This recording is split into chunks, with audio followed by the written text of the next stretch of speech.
Una buona serata a tutti i nostri telespettatori, ben ritrovati, benvenuti a questa puntata di TV7 Match. Buonasera al nostro editore Ermanno Casen, buonasera Ermanno, grazie anche a te di essere qua. Presentiamo anche gli ospiti, inizio alla mia sinistra Ilario Simonaggio della CGIL del Veneto, buonasera Simonaggio e grazie anche a lei di essere qua. Al suo fianco Luigi Lazzaro, presidente di Legambiente Veneto, buonasera Lazzaro anche a lei, e buonasera Francesco Calzavara, buonasera, consigliere regionale Veneto della lista Zaia presidente e presidente della seconda commissione consigliare. Questa sera la prima parte della trasmissione la dedicheremo a quella che è stata in quest'ultimo periodo definita un'incompiuta o comunque un'opera, un piano che è ancora incompiuto in Veneto, e cioè quello del sistema metropolitano ferroviario regionale, una infrastruttura importante che poteva dare slancio, anche aiutare la crescita della nostra regione, che invece resta ancora per buona parte ferma. Ermanno, sviluppo delle infrastrutture che come tante altre forse dovevano arrivare molto prima. Sì, certamente, ormai sono 30 anni che stiamo cercando di fare questa famosa metropolitana di superficie, che sarebbe un collegamento veloce e diciamo, il superamento di tutta la rete autostradale per tutti i pendolari che devono recarsi nelle città limitrofe e quindi non necessariamente devono utilizzare l'auto. Il problema nasce ancora negli anni '80 e quindi si pensa anche a quell'epoca, c'è un'associazione di idee, si vuole fare anche l'Expo a Venezia, quindi la metropolitana di superficie aiuterebbe un collegamento di un'Expo sparso un po' su tutto il Veneto e poi collegato con Mestre e Venezia. La cosa fallisce, ma anche la metropolitana fallisce perché siamo arrivati ad oggi e ne parleremo a breve sull'andamento di questi lavori che batte un record che è quello del Mose, sia per costi sia per lunghezza, non costi globali, ma visto la quantità di impegno che è stato dato e finanziario che è stato messo a disposizione e il risultato finale, diciamo che il fallimento è abbastanza prossimo. C'è un intrigo anche, che è un contratto fatto tra la Regione, parliamo ancora degli anni '80, e un committente, una impresa che doveva sviluppare il progetto di questa metropolitana, che credo un paio di anni fa si è risolto questo contratto, perché comunque era talmente un contratto, diciamo, capestro, che comunque andassero le cose questa impresa avrebbe comunque sempre continuamente guadagnato, anche se le cose stavano ferme. Adesso io lo dico in maniera un po' approssimativa, avremo modo di approfondirlo, perché a questo punto ci si domanda se la Sicilia è molto vicina a Veneto, quantomeno come tipologia di come affrontare i problemi delle opere pubbliche. E quindi questa sera ne parleremo. È già uscito sui giornali alcune puntate, abbiamo parlato con l'assessore che è impegnato questa volta a cercare di risolvere i problemi in tempi rapidi, perché ricordiamo che non è un'opera pubblica che aiuta, è un'opera pubblica che potrebbe cambiare l'economia del Veneto, sia da un punto di vista, diciamo, produttivo, sia da un punto di vista turistico. E quindi un buon collegamento creerebbe una maggiore diffusione del turismo, soprattutto quello di importazione, in tutte quelle aree piccole, che può essere, adesso lo dico a caso, Cittadella piuttosto che Marostica, che sono cittadine belle da visitare, ma che sono irraggiungibili anche perché c'è una viabilità abbastanza limitata. Allora, la parola ai nostri ospiti. non rubiamo altri argomenti e sentiamo un attimo come nasce questa metropolitana. Sì, adesso ne parliamo, però come di consueto prima hai citato la Sicilia, noi abbiamo oggi vogliamo ricordare una ricorrenza e come sempre lo facciamo con la nostra rubrica Memorandum e lo sentiamo nella sigla della rubrica.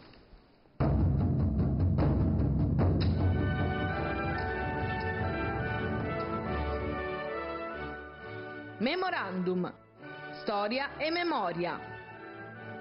5 maggio 1860. Parte da Quarto, nei pressi di Genova, la spedizione dei 1000 guidati da Giuseppe Garibaldi. Sbarcheranno l'11 maggio a Marsala in Sicilia, protetti dalle navi inglesi. Allora, ricordiamo questa spedizione dei 1000 che appunto ricorre in questi giorni, introduciamo l'argomento con un breve filmato tratto da un documentario, ascoltiamo. I liberatori sono infatti 1 migliaio di volontari di varie nazionalità, guidati da Garibaldi, il quale, appena sbarcato a Marsala, si proclama dittatore dell'isola. La spedizione garibaldina, che per la storiografia ufficiale ha il sapore di un'avventura epica, quasi cinematografica, non è improvvisa e spontanea, ma ben architettata, studiata a tavolino in ogni minimo dettaglio e pianificata dalle massonerie internazionali, quella britannica in testa, che sorreggono il tutto con intrighi politici, contributi militari, cospicui finanziamenti, con i quali vengono comprati diversi ufficiali dell'esercito borbonico, al fine di spianare la strada a Garibaldi. Inoltre, i garibaldini possono contare sull'appoggio indiretto ma concreto della Marina britannica, schierata in minaccioso assetto bellico innanzi al porto di Marsala e poi di Napoli. La protestante e massonica Londra ha più di una ragione per promuovere la fine del regno borbonico e liberarsi di un soggetto politico ed economico divenuto scomodo concorrente.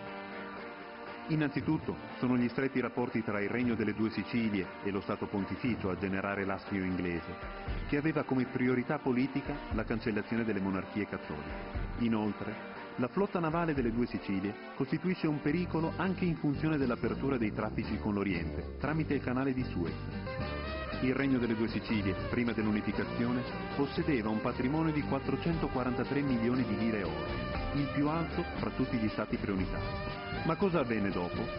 A Napoli bastarono 62 giorni di dittatura garibaldina per distruggere le floride finanze e l'economia del paese, che crollò industrialmente. Il disavanzo napoletano alla fine del 1860 era già salito a 10 milioni di ducati, nel 1861 a 20 milioni.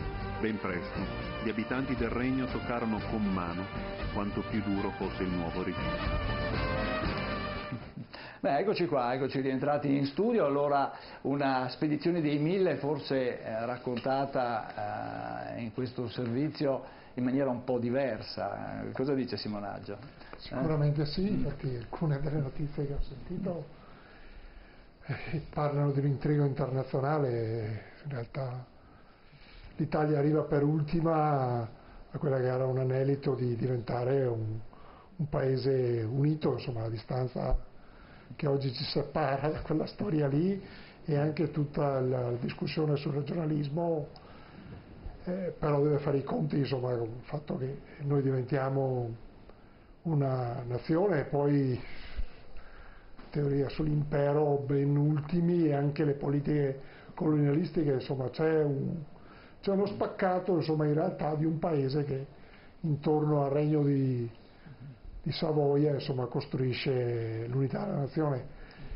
La storia sarebbe potuta essere diversa più volte per l'Italia nel corso di secoli che hanno preceduto questa vicenda, che poi si conclude a Teano ovviamente con l'obelisco garibaldino, ma insomma, e poi abbiamo l'appendice del superamento dello Stato Pontificio in quanto Stato temporale, non tanto delle anime, però diciamo, insomma, che era una spinta, insomma, che chiude una stagione, ecco, diciamo così, insomma.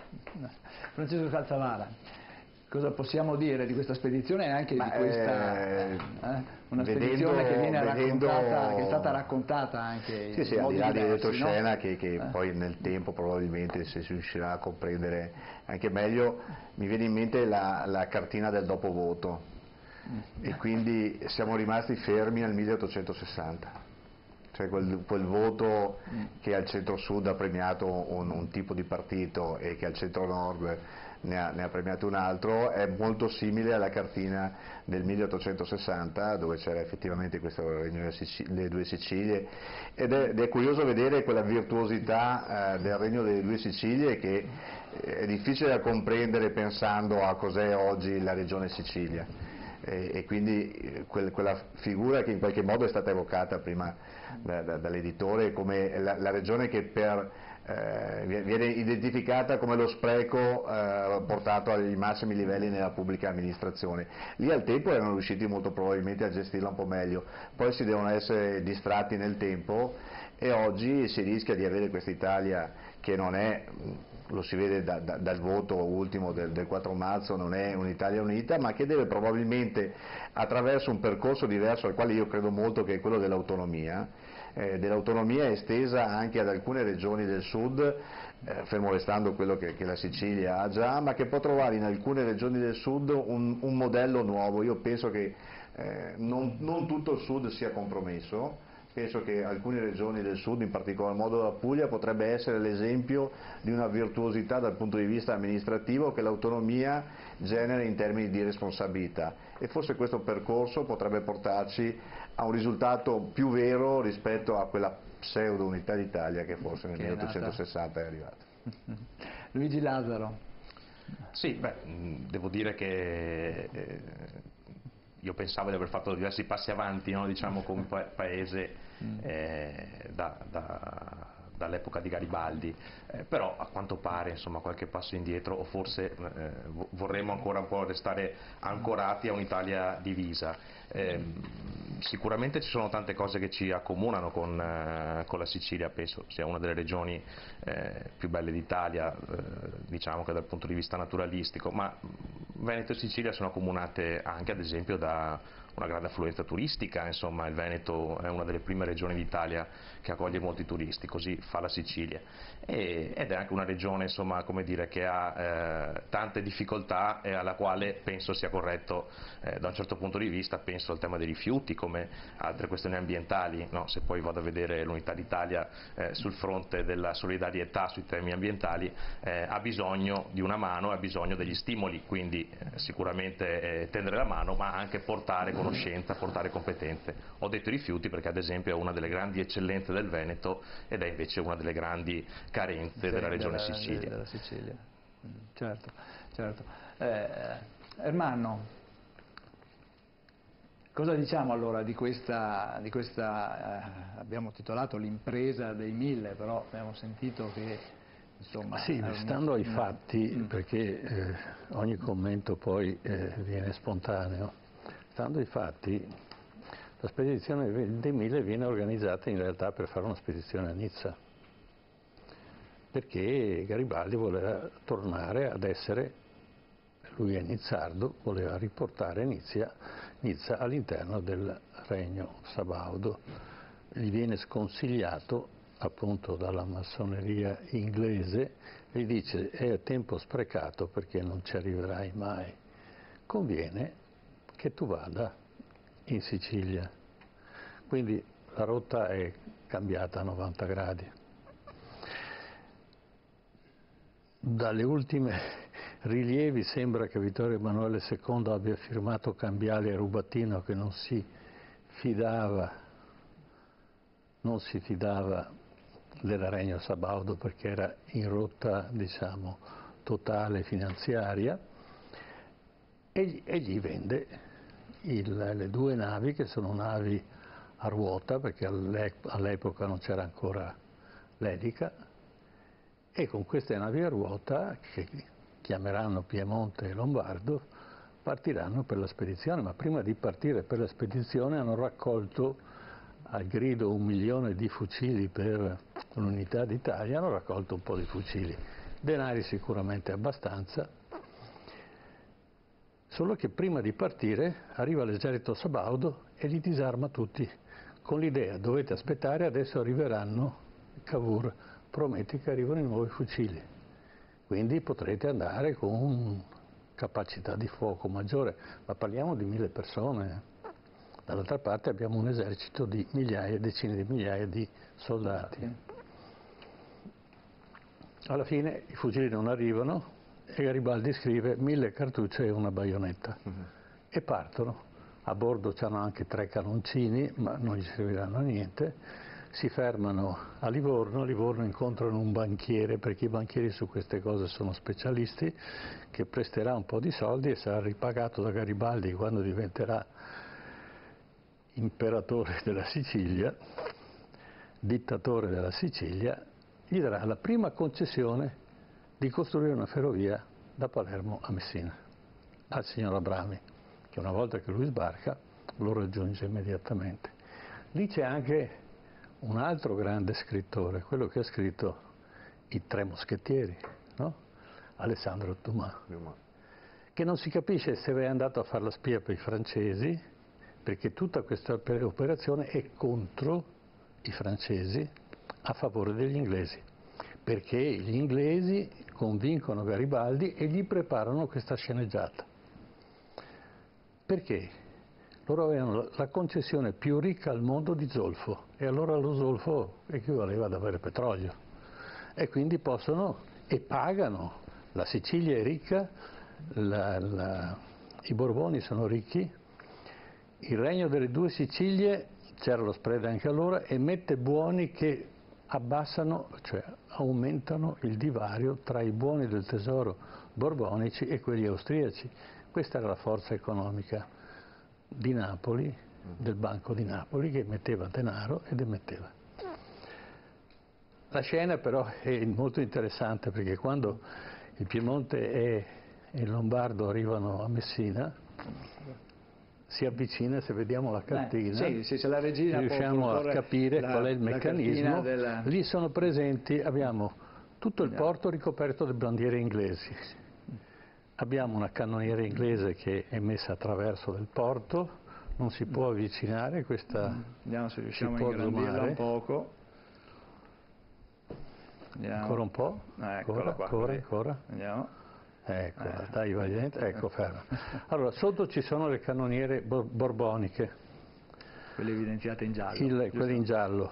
Quelle in blu è la cannoniera inglese, quelle verdi invece il Lombardo e il Piemonte. Il Lombardo si è arenato, perché non sono riusciti a entrare, perché il porto loro di Marsala era molto difficile. E naturalmente cominciano a sparare i Borboni, ma c'è il comandante delle navi, che è Acton, che è un comandante inglese, e quindi non può sparare contro le bandiere inglesi e non può sparare contro una cannoniera inglese. Ecco, bandiere inglesi, le bandiere inglesi che vediamo lì perché erano state esposte. Erano state le superfici, diciamo, lì abbiamo dei contenitori, no? Dei silos, abbiamo dei contenitori dove naturalmente sono state appese bandiere inglesi in maniera tale che non si possano. E tutto questo cosa succede? Succede che Acton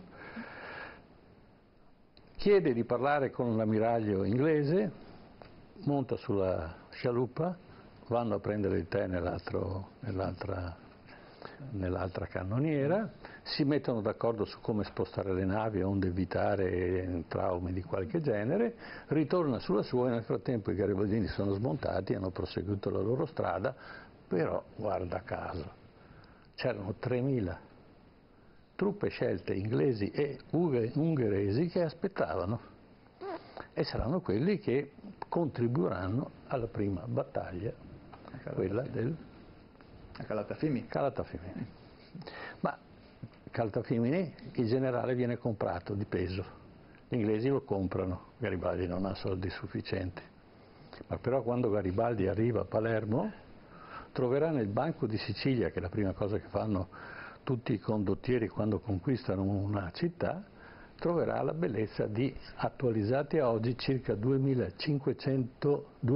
e 500 milioni di euro, attualizzati a oggi.